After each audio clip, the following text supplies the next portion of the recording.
Our first ever foreign family theme park trip. And of course, where better than the absolutely beautiful, stunningly themed PortAventura. So come with us and share our day at PortAventura Park here in sunny Salou.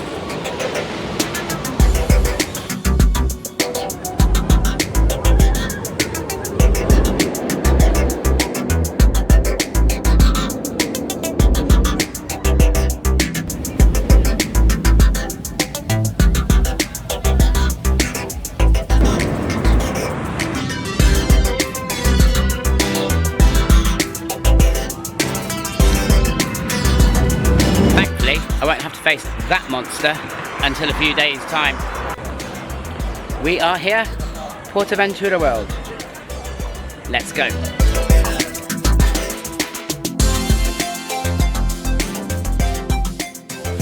Gabriel's excited. I'm excited. Not gonna lie. So we've got in, and Jack's here from Global Thrills. Going to come and join me for a very special coaster ride this morning. Keep watching to find out. The theming in this park, you can tell it used to be Universal. It's just absolutely insane.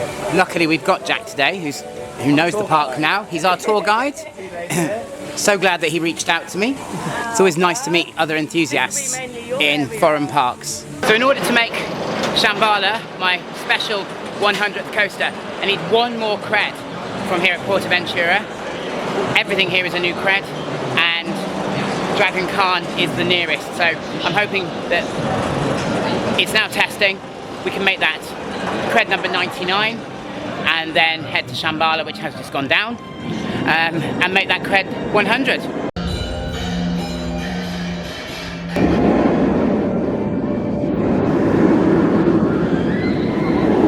So we've just entered the very beautifully themed queue line for Shambala. Now this is going to be a very special ride for me. This will be the 100th roller coaster that I've done, and it promises, according to its reputation, to be a real milestone coaster and worthy of being my 100th cred. We will see about that. 100 coasters, that's mental. Never ever in a million years thought that I would be anywhere near that milestone, or that I would be doing it in a foreign theme park. So yeah, it's a massive thing for me. So let's go ride Shambala.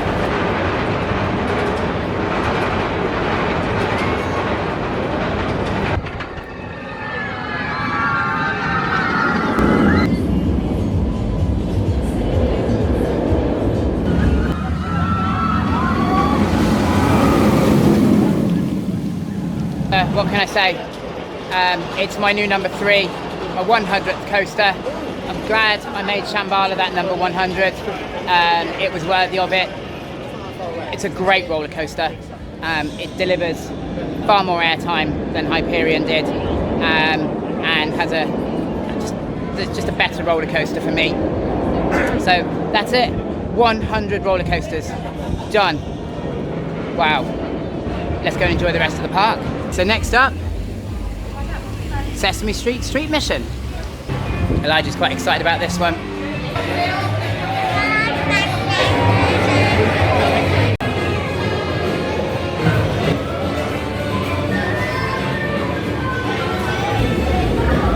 Random, really random. Started off like a really cutesy, dark, trackless dark ride with ones that weren't great at sort of corresponding to where you were pointing them, but you know that can happen.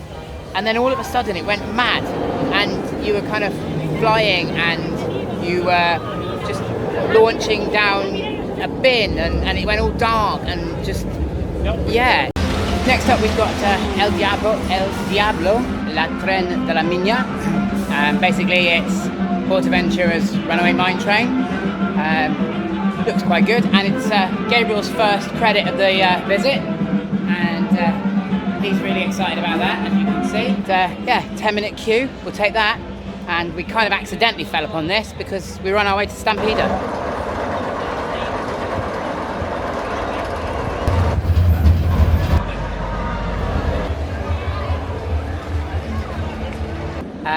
probably the roughest mine train I've ever done. That really does launch you about there. What did you think of that, G-Man? It was one of the roughest and the best mine trains I've ever been on. It was a good length, 3 lift hills, one of them totally pointless. You come down off the lift hill to trim brakes to go back up another lift hill. Scorpion Express, all's forgiven. Well, obviously anxieties and fears, etc. come in all shapes and sizes and forms. And a thing that Gabriel's always struggled with is meeting characters on parks. Always been a problem, but the little legend just went straight up to Woody there and had his photo taken with Woody, which is massive for him. I can't stress actually how massive that is. How cool is this? Yeah, and you're in the boat and Mummy's got to walk. What's all that about? You ready? Ah! Yay!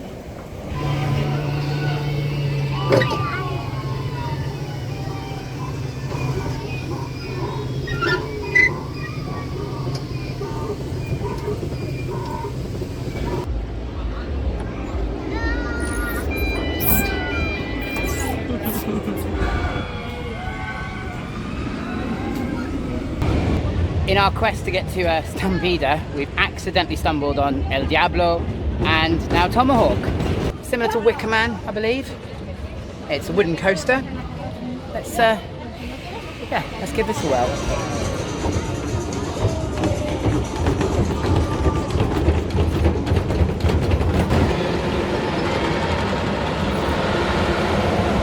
Imagine Wicker Man for smaller children. It was about a third of the length of Wicker Man. Had some little bit of airtime. It's, you know, it rattles a lot, but it's not rough. It was really good. Wicker Man is a bit more whippy, and I wasn't expecting El Diablo to be rougher than one of the bigger wooden coasters. Right, we are now going to find Stampida. I feel like we've walked about 3/4 of the way around the park looking for this ride. I think we are close. I hope we're close. This coaster represents a special one for Gabriel, and it's special because, what is it, Gabriel? It's my 50th coaster cred. His 50th coaster cred is Stampida. Here we go. We finally got here. This is 2 creds, red and blue. We are racing wooden coasters, so that's something completely new for us. And obviously we want new creds.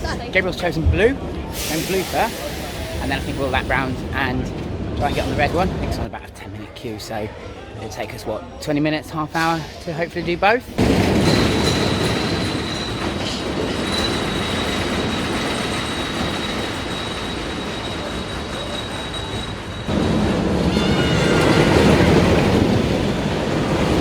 What can I say? Imagine Wicker Man with square wheels and really uncomfortable seats, and you're about halfway to as rough as Stampida is. My legs are hurting, I had headaches, and I just felt like I pinned myself in too much. Now the question on our minds is not which colour's going to win, but whether red's going to be any smoother or any worse. Yeah. What do you reckon? Better or worse? Worse. I think G was right. Red was definitely worse. This is the indoor dark ride in Uncharted, the Enigma of Penitence. You can barely see me here. Very well themed actually. So really excited for this one. An indoor, intimate, multi-dimensional coaster. Wow, what can I say? What a ride system. Beautifully themed queue line and sideways launches, spinning, backwards, almost vertical drops. It had it all. What it lacked was just substance. It had a few screens which were great, but in between the screens there was lots of just blackness.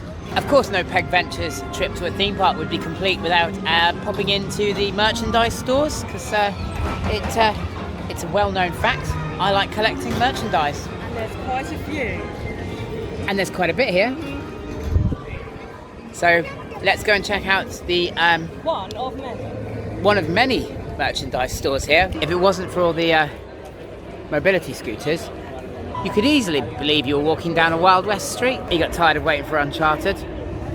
It's easily 30 degrees here today, so Karen's gone to cool off by doing the Silver River log flume, one of the many flat rides available here, and Gabriel's testing this one out for us. It looks a bit mad, I'm not going to lie. So the next coaster cred is one for me alone. It's a 1.4, so G-Man can't join me on this one, and it's Furious Baco. Heard very mixed things about it being very rough and actually worse than Stampida. One great thing here is that most of the rides seem to have single rider queues, which is always a bonus. It's semi-busy, I suppose, for a school day. The ride times have been really, really good. And I've heard mixed things about the operations. Actually, so far from what I've seen, they've been pretty decent. This is the child dump area.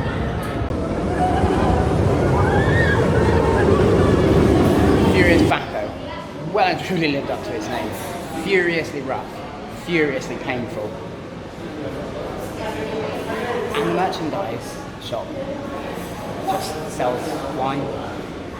I think they should sell that. If we get on the ride, it might make it just a little bit more tolerable. I'm rapidly accumulating rides here that I have no intention of doing ever again.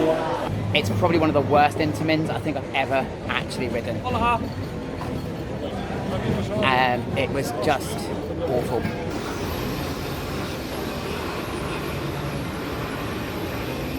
Final cred here at PortAventura is Tammy Tammy, and it's one that me and the G-Man can do, so we're going to go and do that, and then there'll be 9 new roller coasters today. Are you ready for the most intense roller coaster at PortAventura? Yeah, I'm a bit scared. What's been your highlight of the day? Mine. Uncharted. Uncharted? Mm-hmm. Have you had a good day? Do you like this park? Yes. Yes. Do you want to come back on Saturday? Yes. What's been your favourite part of the day?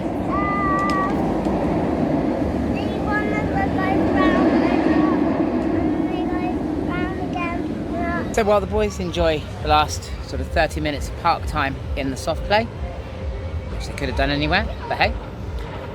Karen's gone to get a ride on Shambala because she hadn't managed to do that yet, and obviously we can't leave without her doing it, and we've got the digipass, so she needs to get the photo. It's amazing how little things can sour a day. I've just had Gabriel crying because a ride operator on a 1.2 metre height restriction ride turned him away, and Elijah in the soft play here in Sesame Street of all places has just been punched and pushed over by another child. So I've had him in tears too. And to top all off, Karen didn't get her ride on Shambhala because apparently she's too big. It does kind of take the shine off the day a little bit, but I don't want to make too big a deal out of it because it has been a really good day here and we have enjoyed ourselves. If I had a criticism, it would be that unfortunately Elijah, being sort of 96 centimetres tall, hasn't been tall enough to ride on much, but he's not a big rides person, so he's enjoyed the day, but I do feel a bit bad for him in that respect. Gabriel's picked up some new credits and I think he's had a great day. Absolutely loved Uncharted. I loved Uncharted, but I think the highlight for the day was Shambhala.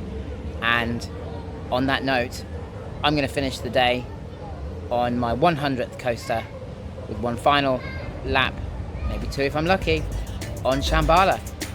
I hope you've enjoyed our little video, the first Peg Ventures trip to a foreign theme park, and hopefully there'll be many more to come. Thank you for watching. I'll hope to see you in a video soon. Until then, bye for now.